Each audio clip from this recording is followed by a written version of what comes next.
जरा सोचिए, अगर एक लड़की स्कूल ही ना जा सके, अगर किसी महिला को अपने ही देश की सड़कों पर डर लगे, या फिर काम पर जाने से पहले उसे अपने पति से इजाजत लेनी पड़े। जी हाँ, 2025 की दुनिया में भी ऐसे कई देश हैं जहाँ महिलाओं की जिंदगी किसी जंग से कम नहीं है। और आज हम आपको बताएंगे ऐसे ही 10 देशों के बारे में जो women peace and security index के मुताबिक दुनिया में महिलाओं के लिए सबसे ज्यादा खतरनाक माने जाते हैं।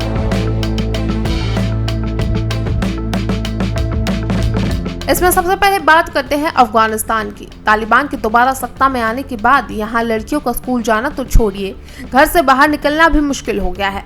बिना किसी पुरुष रिश्तेदार के बाहर जाना मना है और नौकरी उसकी तो इजाजत ही नहीं है। यहाँ 35% महिलाएं घरेलू हिंसा का शिकार होती है और ये एक ऐसा देश है जहाँ एक महिला को उसका वजूद भी छुपा कर रखना पड़ता है।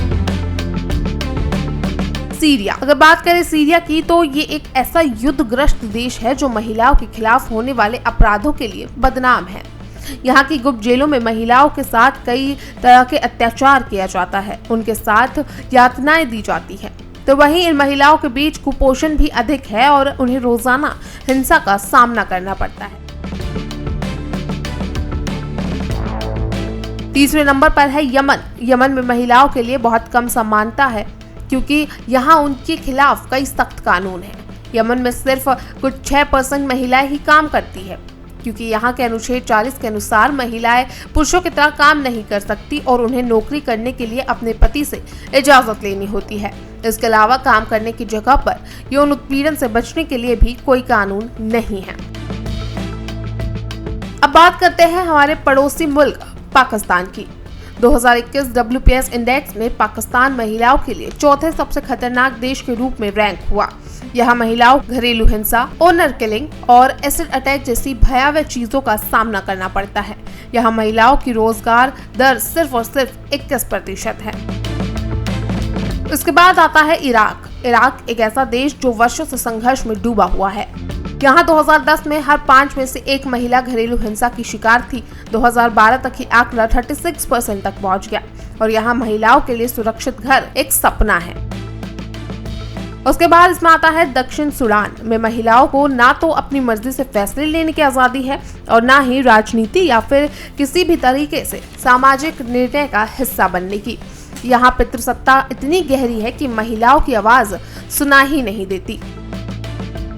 तो वहीं इसके बाद इसमें आता है डेमोक्रेटिक रिपब्लिक ऑफ कांगो। 2021 में WPSI में 170 देशों में से 160th स्थान पर रहा।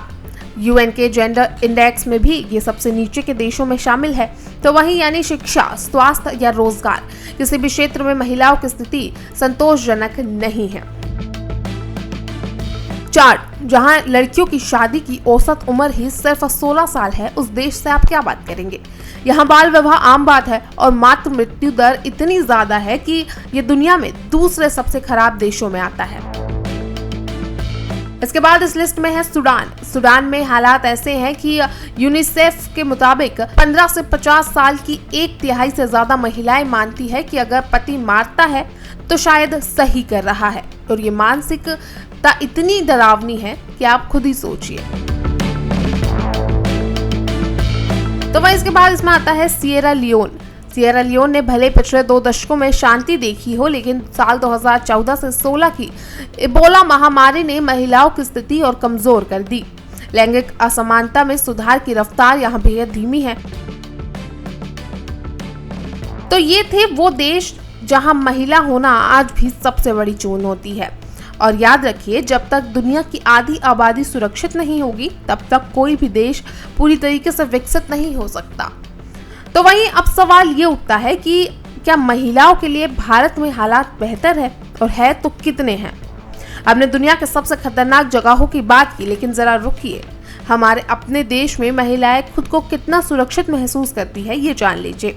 क्या बड़े शहरों में आधुनिकता के साथ सुरक्षा भी बढ़ी है, या फिर आज भी रात का अंधेरा और बस स्टॉप की भीड़ महिलाओं के लिए डर की वजह है?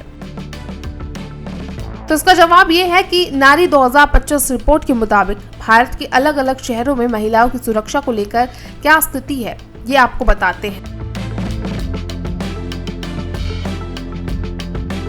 बात करते हैं एक ऐसे सवाल की जो हर महिला के दिल में कहीं ना कहीं जरूर होता है कि मैं किस शहर में सबसे ज्यादा सुरक्षित महसूस कर सकती हूँ। हाल ही में आई एक रिपोर्ट नारी 2025। इस रिपोर्ट ने देश के 31 बड़े शहरों में महिलाओं की सुरक्षा को लेकर काफी अहम बातें सामने रखी है, जिसमें कि 12,770 महिलाओं से पूछे गए सवालों के आधार पर बना ये इंडेक्स बताता है कि हमारा नेशनल वुमेन सेफ्टी स्कोर 65% है। अब ये स्कोर बहुत ज्यादा तो नहीं है, लेकिन उम्मीद की किरण जरूर है। अब आपको बताते हैं कि आखिर क्या कहती है ये रिपोर्ट। इस सर्वे में 60% महिलाओं ने कहा कि वो अपने शहर में खुद को सुरक्षित महसूस करती है, लेकिन वहीं 40% ने साफ कहा कि वो कम सुरक्षित या असुरक्षित महसूस करती है।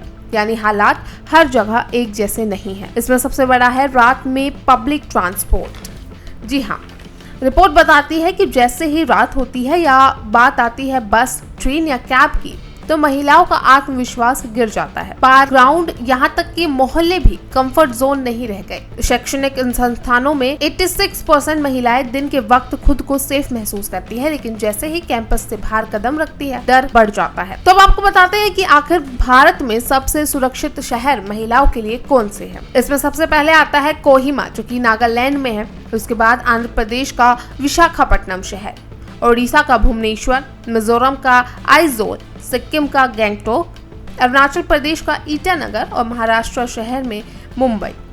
इन शहरों में महिलाओं ने ज्यादा सुरक्षित महसूस किया है, चाहे वो घर हो, ऑफिस हो या फिर पब्लिक स्पेस। हालांकि अगर इस रिपोर्ट की बात करें तो एक और गंभीर मुद्दा इस रिपोर्ट में उठा है, वो है ऑफिस में माहौल अच्छा लेकिन भरोसे की कमी। जी हाँ, 91% महिलाओं ने कहा है कि उन्हें अपने वर्क प्लेस पर सेफ महसूस होता है, लेकिन लगभग आधी महिलाओं को ये तक नहीं पता कि उनकी कंपनी में पोस्ट पॉलिसी यानी कि यौन उत्पीड़न रोकथाम कानून लागू है या नहीं। और सबसे अहम बात, सिर्फ 25% महिलाएं ही ये मानती है कि अगर कुछ गलत हुआ तो उनके सीनियर्स उस पर सख्त और सही कार्रवाई करेंगे। इन सभी शहरों में महिलाएं सबसे ज्यादा असुरक्षित महसूस करती है, जिसमें की लिस्ट शामिल है पटना, जयपुर, फरीदाबाद, दिल्ली, कोलकाता, श्रीनगर और रांची। तो वहीं देश की राजधानी दिल्ली का इस लो सेफ्टी जोन में आना वाकई ही चिंता की बात है। महिलाओं की सुरक्षा सिर्फ सीसीटीवी कैमरे और हेल्पलाइन नंबर से नहीं बढ़ती। उनके लिए जरूरी है एक ऐसा माहौल जहां बिना डरे, बिना झिझक के कहीं भी कभी भी वो जा सके। और नारी 2025 हमें यही आईना दिखाती है कि हमें अब भी बहुत कुछ बदलने की जरूरत इस देश में है, क्योंकि जब देश की महिला और मातृशक्ति ही खुद को सुरक्षित महसूस करेगी, तभी देश आगे बढ़ सकेगा, विकसित बन सकेगा और विकास कर सकेगा।